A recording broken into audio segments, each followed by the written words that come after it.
अस्सलाम वालेकुम नाज़रीन, मैं हसन मुस्तफ़ा और आपको ज़ाविया डायलॉग्स पे वेलकम कहते हैं।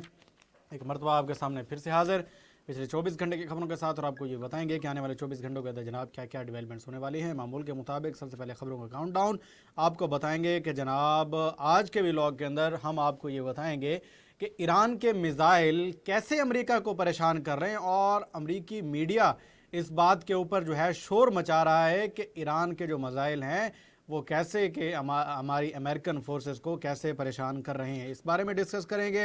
इसके अलावा जनाब अमेरिका का इस जंग में कितना खर्चा हुआ है ये भी आपको बताएंगे कि यह खर्चा कितना हुआ है और कितना बताया जा रहा है, आया सही बताया जा रहा है या गलत बताया जा रहा है, ये भी आपको बताएंगे। इसके अलावा जनाब मिडल ईस्ट का, या जिसे वेस्ट एशिया भी कहा जाता है, उसका एक सिक्योरिटी गार्ड सामने आया है, और ये किसी और ने नहीं कहा बल्कि इंडियन एनालिस्ट, एक सीनियर एनालिस्ट एंड एक साबिक आर्मी ऑफिसर इंडियन आर्मी के, उनका यह कहना है कि Pakistan is the only security guard for the middle east और वेस्ट एशिया। किसके मुकाबले में? अमेरिका के मुकाबले में। अमेरिका अगर वेस्ट एशिया या मिडल ईस्ट से निकल जाएगा तो पाकिस्तान ही ओनली सिक्योरिटी गार्ड बचता है मिडल ईस्ट के कंट्रीज के लिए। ये क्या बातें हैं? ये सारी बातें जनाब आपको बताते हैं। चलिए जनाब स्टार्ट करते हैं। सबसे पहले आपको बताते हैं कि अमेरिका ने ईरान पर मुसलसल 11वें रोज़ फ़िज़ाई हमले मुकम्मल कर लिए हैं। अमेरिकी सेंट्रल कमांड सेंटकॉम की जानिब से जारी बयान में कहा गया कि अमेरिकी अफवाज ने ईरान के फौजी ऑपरेशन मराकज़, बहरी सलाहियतों, तैयारों के हैंगर्स, ड्रोन ज़ख़ीरा गाहों और फौजी लॉजिस्टिक इंफ्रास्ट्रक्चर को निशाना बनाया है। बयान के मुताबिक गुज़िश्ता 3 माह के दौरान ईरान ने अपनाए हुर्मुज़ से गुजरने वाले 30 से ज़ायद तिजारती जहाज़ों पर हमले किए, जो इलाकाई और आलमी तिजारत के लिए एक नहायत अहम बैनुल-अक़वामी आबी गुज़रगाह है। अमेरिकी फ़ौज के मुताबिक कशीदगी के बावजूद आबनाए हुर्मुज़ तिजारती जहाज़ों की आमद रफ्त के लिए बदस्तूर खुली हुई है। बयान में दावा किया गया है कि मई के आगाज़ से अब तक अमेरिकी अफवाज ने तकरीबन 900 तिजारती जहाज़ों और 450 मिलियन बैरल खाम तेल की महफूज तरसील में मुआवनत फराहम की है। बयान में यह भी कहा गया है कि अमेरिका के ईरान पर मुसलसल फ़िज़ाई हमलों का मकसद ईरान के आबनाए हुर्मुज़ में तिजारती जहाज़ रानी को ख़तरे में डालने की सलाहियत को मज़ीद कमज़ोर करना है, जो कि आज तक आप कमज़ोर नहीं कर पाए। इसके अलावा जनाब अमेरिका हमले कर रहा है तो ईरान ने भी जवाबी वार दिया। जवाबी वार के अंदर क्या होता है? जवाबी वार के अंदर जनाब अरबों को जो है उनकी कुटाई जो है वो की जाती है। अब IRGC ने ऐलान किया है कि जायरत करने वाले को सज़ा देने के लिए कार्रवाई जारी रहेगी। ईरान की फौज ने दावा किया कि उसने कुवैत के मगरबी इलाके में वाक़ अमरीकी फौजी अड्डे कैंप दोहा को ड्रोन हमलों का निशाना बनाया है। खबर रसां इदारे तस्नीम के मुताबिक ईरानी फौज का कहना है कि हमलों में अड्डे के असला डिपो और बर्री अफवाज के लॉजिस्टिक आलात को निशाना बनाया गया। बयान में कहा गया है कि यह कार्रवाई अमेरिका की बार बार की जायरत के जवाब में की गई। ईरानी फौज ने मजीद कहा कि इस्लामी जमहूरिया ईरान के मुसल्लह अफवाज मुकम्मल इत्तेहाद के साथ दुश्मन की किसी भी नई साजिश या जायरत का भरपूर और फैसलाकुन जवाब देने के लिए रेडी हैं। बयान में कैंप दोहा को खित्ता में अमेरिकाई एहलकारों और फौजी साजोमान के लिए एक अहम सपोर्ट मरकज़ जो है वो करार दिया जा रहा है। जनाब हमले जारी हैं ईरान की जानिब से, एंड अमेरिका जो ईरान को समझ रहा है कि वो कमज़ोर मुल्क है, छोटा मुल्क है, तो ऐसा बिल्कुल भी नहीं, और अमेरिका की जितनी भी असेसमेंट है वो गलत साबित हो रही है।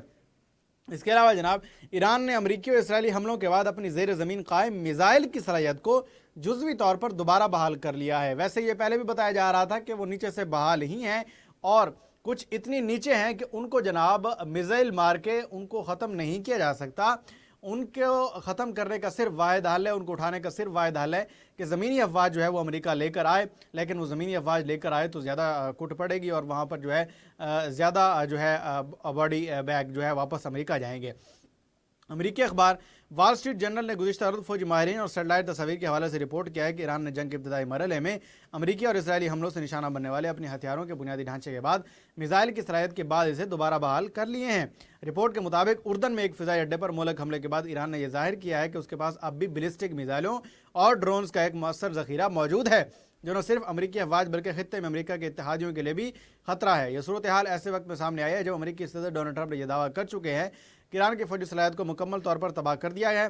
फौजी तजियाकारों के मुताबिक जुम्मे को उर्दन के मुआफ़िक असल्ती एयरबेस पर होने वाला हमला, जिसमें 3 अमेरिकी फौजी मुर्दार हुए, ईरान के मौसर तरीन मिसाइल निज़ामों के जरिए किया गया।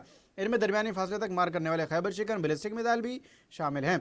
माहिरीन का कहना है कि खैबर शिकन समेत मुतादिद जदीद मिसाइल निज़ाम ऐसे वसीए ज़ेर ज़मीन फौजी मराकज़ में महफूज थे जिन्हें अमेरिका और इसराइल ने मार्च और अप्रैल के दौरान कई हफ्तों तक शदीद फिदाई हमलों का निशाना बनाया था।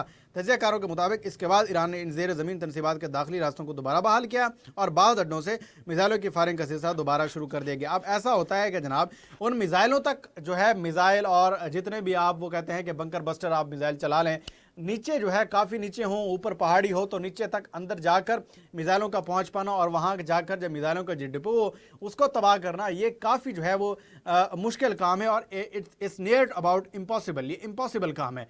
तो अब जनाब उन्होंने क्या किया कि ऐसा करते हैं कि मिसाइल तबाह नहीं हो रहे तो जाने वाले जो रास्ते हैं उनको तबाह कर दो, उनको मलियामेट कर दो और पहाड़ के उस हिस्से पर मारो जो थोड़ा सा कमज़ोर हो और वो जाकर जो है जाने वाले रास्ते जो है उनको बंद कर दे। अब जो है ईरान क्या कर रहा है, वो उन रास्तों को जनाब बहाल कर रहा है और बहाल करके उन्होंने अपनी जनाब दोबारा से जो है वो अपना काम स्टार्ट कर दिया है। इसके अलावा जनाब मैंने आपको शुरू में बताया कि आपको बताएंगे कि अमेरिका का इस जंग में कितना खर्चा आया है। तो अमेरिकी वज़ीर दिफा हैं पीट हेग्सेथ, उन्होंने कहा है कि ईरान के खिलाफ अमेरिका और इसराइल की जारी जंग पर अब तक 37.5 अरब अमेरिकी डॉलर जो है वो खर्च हो चुके हैं। अल जजीरा की रिपोर्ट के मुताबिक अमेरिकी वज़ीर दिफा और ज्वाइंट चीफ ऑफ स्टाफ के चेयरमैन ने 1.5 ट्रिलियन डॉलर्स के दिफाई बजट की दरख्वास्त की है। इसमें ईरान जंग के लिए तकरीबन 70 अरब डॉलर मुख्तस करने की तजवीज़ शामिल है। मीडिया रिपोर्ट्स के मुताबिक पीट हेग्सेथ ने गुज़िश्ता रोज़ सेनेट की तखसीसी कमेटी के इजलास के दौरान इस रकम की तस्दीक की। इजलास के दौरान पीट हेग्सेथ और जनरल डेन केन 1.5 ट्रिलियन डॉलर के अमेरिकी दिफाई बजट की अपनी दरख्वास्त पर सवालात का सामना कर रहे थे। डेमोक्रेटिक सेंटर डग डर्बन के सवाल के जवाब में हेग्सेथ ने कहा कि आज की तारीख तक हमारे पास मौजूद तखमीना 37.5 अरब डॉलर्स है। उन्होंने बताया कि इस रकम में सितंबर के इख्तिताम तक जारी रहने वाले बाद ऑपरेशन और देखभाल के अखराजात भी शामिल हैं। ताहम इस हवाले से मज़ीद तफसीलात फराहम नहीं की। मीडिया रिपोर्ट के मुताबिक यह तखमीना दीगर अंदाज़ों के मुकाबले में खासा कम है, ख़ुसूसन उन तखमीनों के मुकाबले में जिनमें अमेरिकी सारिफीन पर पड़ने वाले बिलवास्ता मुआशी असरात भी शामिल किए गए हैं। मिसाल के तौर पर मोडीज़ एनालिटिक्स ने तवानाई की बढ़ती हुई कीमतों समेत दीगर अवामिल को मद्देनजर रखते हुए इस जंग की अमेरिकी मैशत पर मजमूई लागत 150 अरब डॉलर तक होने का अंदाज़ा लगाया है। वाज़ेह है कि ताज़ा तखमीना सदर डोनाल्ड ट्रंप की इंतजामी की जनवरी से मई में जारी किया कि 29 अरब डॉलर के साबिक़ा तखमीने से तकरीबन 8 अरब डॉलर जनाब ज़्यादा है। अब जाहिर सी बात है हुकूमत ने, अमेरिका की हुकूमत ने जनाब जो खर्चा बताना है कि हमने ईरान जंग के अंदर जो है कितना झोंका है, वो जाहिर सी बात है कम बताना है। उन्होंने कहा कि 37 अरब डॉलर, जबकि मुख्तलिफ जो इदारे हैं वो ये बता रहे हैं कि तकरीबन 150 अरब डॉलर जो है इस जंग के ऊपर जो है खर्च किया जा रहा है। और मुझे भी ऐसा लगता है कि 37.5 अरब डॉलर जो है वो ज़्यादा, ये बहुत कम बता रहे हैं। उसकी वजह यह है कि इनके 15 से 16 से जहाज़ तबाह हो गए हैं। ये 37 अरब डॉलर के तो ये जहाज़ बन जाएंगे ओनली। इन्होंने तो अपना नुकसान जो है वो कैलकुलेट ही नहीं किया। इसके अलावा इन्होंने सिर्फ ये किया कि फ़ौजियों को जो है वो अपना महाज पर भेजने का कितना खर्चा हुआ, फ़ौजियों के खाने पीने का कितना खर्चा हुआ, जो खर्चा बढ़ा, और इसके अलावा जो इन्होंने मिसाइल ज़ाया किए उसका भी तो खर्चा बढ़ा। जाहिर सी बात है उसका खर्चा उन्होंने दोबारा दूसरी कंपनियों को जो है कॉन्ट्रैक्ट देने हैं मिसाइल्स बनाने के लिए, तो जाहिर सी बात है उसका तो होगा। 2-3 अरब, ये ऑलमोस्ट तकरीबन 4 जो है पैट्रियट जो रडार सिस्टम है वो तबाह हुए हैं। इनमें से एक भी 2-2 अरब डॉलर का है, 8 अरब डॉलर तो ये बन गए। तो इस तरह ये 37.5 अरब डॉलर ये कम बता रहे हैं। इसके अलावा जनाब मैंने आपको बताया था कि पाकिस्तान ही मिडल ईस्ट का सिक्योरिटी गार्ड है, और ये किस बंदे ने कहा है, और ये भारतीय है। मैं आपको बताता हूँ। सीनियर भारतीय और दिफाई तजियाकार परवीन स्वानी का कहना है कि मगरबी एशिया में पाकिस्तान का असर और रसूख बड़ा है, जिस बायस वो खलीज ममालिक की सलामती में अहम किरदार अदा करने की सलाहियत रखता है। परवीन स्वानी ने सोशल मीडिया वेबसाइट एक्स पर अपनी एक पोस्ट में खित्ते की मौजूदा सूरत हाल के बारे में अपने राय का इजहार किया है। उन्होंने अपनी पोस्ट में लिखा है कि मगरबी एशिया में पाकिस्तान का किरदार मजीद मजबूत होगा। भारतीय दिफाई तजियाकार ने लिखा कि पाकिस्तान वो वाहिद मुल्क है जो खलीजी ममालिक के लिए अमरीकी सिक्योरिटी का मुतबादिल बन सकता है। ज़रा स्टेटमेंट चेक करें कि खलीजी मिडल ईस्ट की कंट्रीज़ के लिए अमरीकी जो सिक्योरिटी है उसका मुतबादिल पाकिस्तान बन सकता है। एंड वो इशारा दे रहे हैं कि हो सकता है कि अमरीकी वहाँ से चले जाएं और उसका मुतबादिल जो खलीजी ममालिक है वो पाकिस्तान को ले आएँ। पाकिस्तान भी जा सकता है, कतरी भी जा सकते हैं, अपना टर्किश भी जा सकते हैं। उन्होंने लिखा है कि खित्ते में अमरीकी फ्रेमवर्क को तब्दील करने के कहा ईरान के लिए भी पाकिस्तान एक मुनासिब इंतखाब है। परवीन सानी की राय इस ऐसे वक्त में सामने आई जब पाकिस्तान खलीजी ममालिक के साथ फौजी और सफारती ताल्लुकात को मुस्तहकम करने का सिलसिला जारी रखे हुए है। भारतीय दिफाई तजियाकार की इस राय ने सोशल मीडिया पर एक नई बहस छेड़ दी है।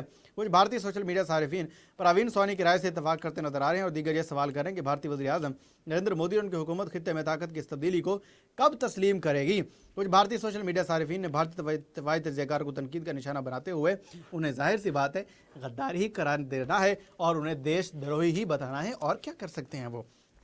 اس کے علاوہ جناب فتنہ الخوارج کی سہولت کاری میں ملوث خود ساختہ مولوی ظفر یاب کو گرفتار کر لیا گیا ہے جناب۔ خارجی سہولت کار نے اپنے بیان میں کہا کہ 8 سالہ درس نظامی جامعہ نظام العلوم شعبہ یتیم خانہ بنو شہر سے مکمل کیا اور 3 سالہ تخصص فی الفقہ المرکز اسلامی غورے والا سے کیا۔ مفتی ظفر یاب نے کہا کہ خارجی کمانڈر حکمت روشان کے ساتھ رابطہ تھا، ریاستی اداروں کو میرے رابطوں کا علم تھا اور انہوں نے مجھے گرفتار کر لیا۔ ملزم کا کہنا ہے کہ خارجی کمانڈر حکمت روشان جہاد کے نام پر بھتہ خوری سے متعلق مجھ سے غیر شرعی فتوی حاصل کرتا تھا اور مجھ سمیت مختلف افراد کو عہدوں اور مالی فوائد کی پیشکش کرتا تھا۔ خارجی سہولت کار نے کہا کہ میں اپنے کیے پر شرمندہ ہوں، فتنہ الخوارج کا اسلام سے کوئی تعلق نہیں، یہ غیر اسلامی اور غیر شرعی ہیں۔ گرفتار سہولت کار نے یہ بھی کہا کہ فتنہ الخوارج غیر اسلامی نظریات رکھتے اور مسلمانوں کا قتل جو ہے وہ جائز قرار دیتے ہیں۔ جناب ان خارجیوں نے سوسائٹی کے کسی بھی شعبے کے بندے کو نہیں چھوڑا، کسی بھی شعبے کے بندے کو نہیں چھوڑا۔ اس کے اندر ٹیچرز بھی انوالو، اس کے اندر پروفیسرز بھی انوالو، اس کے اندر جناب مفتی اور علماء اور مولوی حضرات بھی انوالو، انہوں نے جناب ان کو بھی جو ہے نہیں بخشا۔ جناب یہ تھی اب تک کی خبریں، انشاءاللہ اگلی ویڈیو میں آپ سے دوبارہ ملاقات ہوگی۔ اجازت دیجیے گا اپنے میزبان حسان المصطفیٰ کو۔ اللہ حافظ۔